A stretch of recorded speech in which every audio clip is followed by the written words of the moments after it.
Today, breaking news, the Israel-Iran war just changed everything. As soon as Israel began bombing Iran, the entire political map of the Middle East was changed in an instant. And no one is safe. No one. Not even America. Because this war has now become a war between two superpowers. It's Israel versus the entire axis of resistance. It's not just Iran that's involved now. Other groups have also jumped onto the battlefield.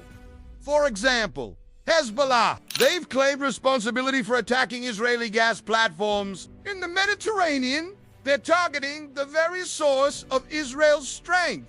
And so far, they've been quite successful. They've managed to take out 3 Israeli gas platforms. But there's another major player in this war. One that could change the tide completely. We're talking about this group has a lot of experience fighting Israel. So far, they've launched at least 200 missiles at Israel. And these are not your regular missiles.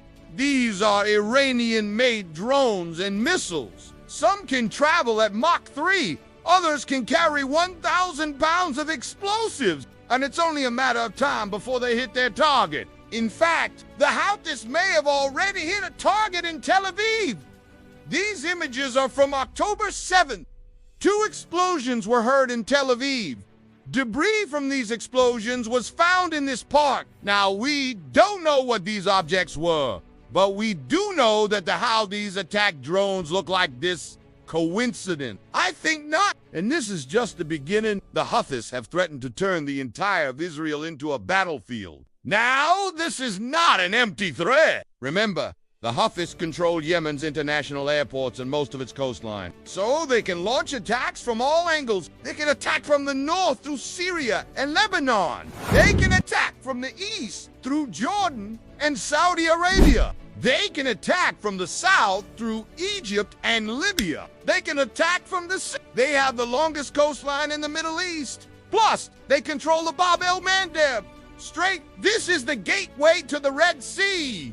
Without control over this strait, the Egyptian Navy cannot reach the Gulf of Eilat, so Israel's southernmost port is effectively cut off. But perhaps the biggest threat comes from the west. Most Israelis believe that their biggest threat is coming from the Gaza Strip, but that's just a small part of the story. You see, right across the Mediterranean from Israel lies the nation of Lebanon. Right now, it's controlled by Iran and Hezbollah. If the Houthis manage to capture this nation, then they will open a second front against Israel. Israel will be attacked from the north and the south, and that's a nightmare scenario for Israel. Now, this is where America comes in.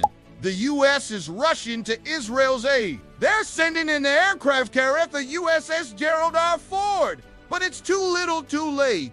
The die is cast. This war has already spread to the Mediterranean. It's not just the Middle East that's ablaze. Europe is now a tinderbox waiting to explode.